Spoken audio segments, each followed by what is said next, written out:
en Berazategui, inaugurando y entregando 200 viviendas de un plan de 738, finalizando ya el plan, inaugurando un jardín de infantes, que como decía la directora, a ella no le gusta hablar de números, a ella le gusta hablar de educación y de lo que significa en términos familiares.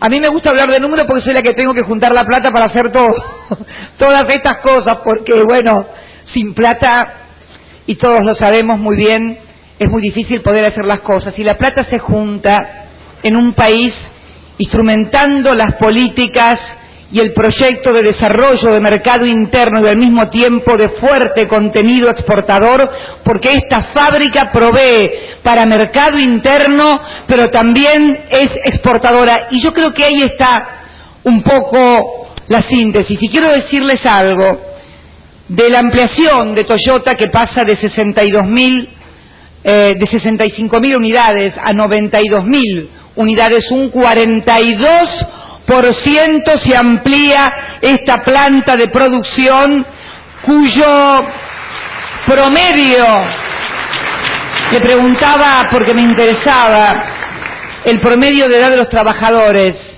25 años.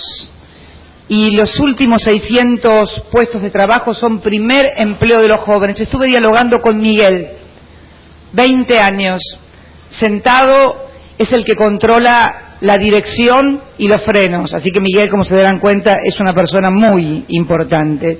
Si Miguel se equivoca y no nos falla la dirección y los frenos, estamos todos en el horno. Pero la verdad que ver estos miles, cientos de jóvenes, una empresa que tiene más de 4.000 trabajadores y que ha decidido seguir invirtiendo y apostando a la Argentina. Y decir algo más de esta relación virtuosa del crecimiento del salario en los últimos 8 años y creo que en las últimas décadas es la relación más baja entre un salario y el poder de adquisición de un automotor. Por eso también somos el país en toda Latinoamérica que fabrica y vende más autos para el mercado interno. Fíjense la distinción. Por supuesto hay países que como México y Brasil, por su volumen de economía, fabrican más autos.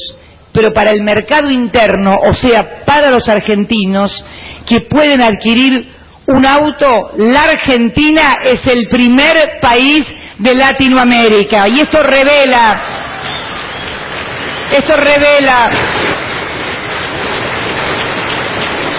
el poder adquisitivo. Déjenme leerles, ustedes saben, soy fanática, un poco de las cifras para compararnos. En el año 2010 se vendió aquí en la Argentina un auto 0 kilómetro cada 60 habitantes y había casi 4 habitantes por cada auto. Argentina se ubicó en el primer lugar por delante de Uruguay, cuya proporción es de 6 habitantes por auto, Brasil 7, Paraguay 13, Perú 18. China y la India no los comparo porque obviamente no son mercados comparables, pero son 22 y no sé cuánto. Pero esto revela en números claros y concretos el crecimiento de un país y el crecimiento de un sector que además genera muchos puestos indirectos fundamentalmente para pequeñas y medianas empresas como son las autopartes. El calzado de seguridad que fabrican en Catamarca. ¿Cuándo imaginamos que en Catamarca, como tantísimas provincias del NOA y del NEA, que en algún momento fueron consideradas inviables, hoy tengamos una fábrica que sea la más moderna de toda Latinoamérica y produzca el 25% del calzado de seguridad de la República Argentina y también exporte a toda Latinoamérica, generando 500 puestos de trabajo en una provincia que tanto los necesita? Por eso yo me siento muy orgullosa de todo lo que hemos hecho, pero todavía me siento más comprometida por lo que nos falta hacer, porque yo hablo hoy aquí de los trabajadores de Catamarca, de los 500, fíjense, ¿cómo se llamaba? Olga era, ¿no? Olga la que habló. Olga vivía en una Argentina donde el Estado le tenía que dar un plan social para que pudiera vivir y sostener a la familia. Hoy Olga tiene un trabajo y la dignidad de que la plata se la gana con el sudor de su frente y le compra los útiles de colegio a sus hijos y sus alimentos con su salario.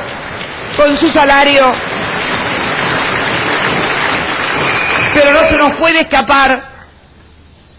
puede escapar, argentinos, que hay también otros argentinos a los cuales todavía tenemos que llegar con programas sociales, con verdaderos programas sociales, no con programas asistencialistas y clientelares, sino con un programa social de la envergadura de la asignación universal por hijo, que destina el 1,2% del PBI para los que todavía no tienen la suerte de tener un trabajo registrable, que es lo que queremos para todos los jóvenes y para todos los argentinos que quieran trabajar. Todavía nos falta, y tenemos que ejercitar entre todos los argentinos esa solidaridad, precisamente para llegar a los que todavía faltan, a los que todavía necesitan el plan social para poder mantener la familia.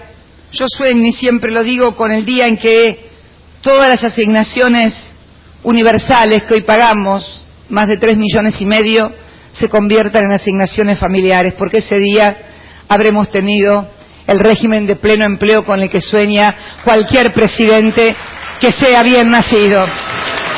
Por eso tenemos que seguir trabajando con mucho esfuerzo, no desviar el camino, fundamentalmente porque nos han pasado muchas cosas. Yo hablaba ayer cuando estábamos entregando dinero, recursos para los más de 280 parques industriales que hay en la Argentina. 80 había en el 2003, cuando él llegó apenas con el 22% de los votos. Hoy tenemos 280 en marcha y 191 parques más en proyectos y en formación que van a generar miles y miles de puestos de trabajo. Y yo les decía también la necesidad de la solidaridad. Y me acordaba de él, por muchas cosas me acordaba de él. Primero por esta flor que hoy me vieron plantar un árbol a mí. Yo lo acompañé aquí en febrero, el 28 de febrero creo que fue, ¿no? ¿Vine yo ese día? ¿Estaba? Ni me acuerdo ya. 28 de febrero, no importa, estaba ahí aleteando aunque sea. 28 de febrero del año 2005 él plantó un ceibo. De ese árbol nació esta flor. Esta flor la plantó él en el año 2005. Yo hoy, al lado de ese árbol, también planté otro ceibo. Dicen que hay que plantar un árbol, tener un hijo y escribir un libro, ¿no?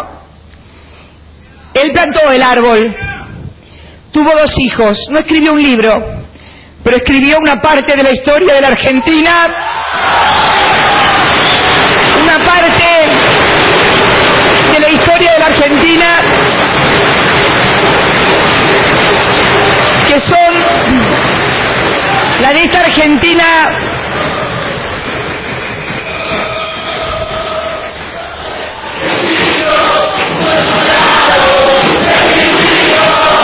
de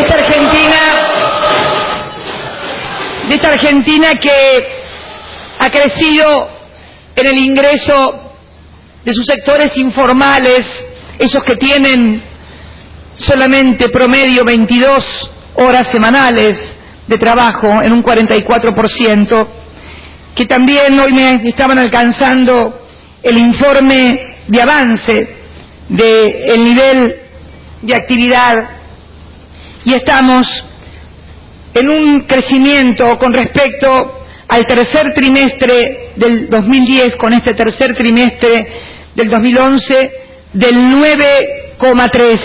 Los sectores productores de bienes, ustedes han crecido el 7,7 y los sectores productores de servicios el 9,9. Esto nos da el promedio, pero yo quiero decirles que cuando crecen los servicios es porque también crece el poder adquisitivo y crecen los empleados productores de bienes que pueden entonces demandar más servicios y más cosas y generan el círculo virtuoso de la economía. Yo les decía, y para finalizar, que él había escrito una parte de esta historia, él y todos los argentinos que lo acompañaron en este desarrollo del proyecto nacional popular y democrático de generación de mercado interno, de exportación, de redistribución del ingreso, de inclusión social, de presupuesto educativo más importante de la historia para María del Carmen, la maestra jardinera que recibe libros y juguetes para sus chicos del jardín de Berazategui.